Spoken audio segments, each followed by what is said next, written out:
কিছু একটা নাই মনে হয়, চিন্তার কোনো কারণ নাই। দেখেন আমি স্টেপ বাই স্টেপ কাজটা করতেছি। প্রথমে বিভেটের ফ্লাশ যেটা আছে ব্যাটারির লাইনটা আগে খুলে নেবেন।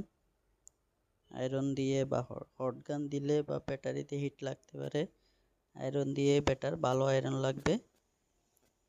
এরপর এখানে একটা ফিউজের মতো করে দেওয়া আছে, এটাই হচ্ছে মূলত এই ব্যাটারির ফিউজ। এখানে তিনটা বা চারটা, অনেকের মোবাইলে তিনটাও থাকে, দুইটাও থাকে। এই কয়েকটা লেয়ার আছে, এই লেয়ারগুলো আস্তে আস্তে তুলে ফেলবেন। এই লেয়ারগুলা তুলে সুন্দর করে পরিষ্কার করে আবার সোল্ডারিং করে বসায় দিবেন। এই যে এই পাশে একটা আছে, এটাও তুলে নেবেন। প্রথমে এটা তুলে নেওয়ার পর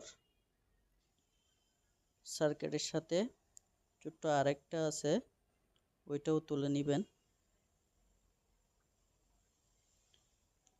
ব্যাটারির সার্কিটের সাথে আরেকটা আছে, এটাও তুলে নেবেন।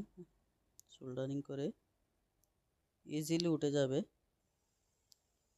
এবং আবার সুন্দর করে বসায় সোল্ডারিং করে দিবেন।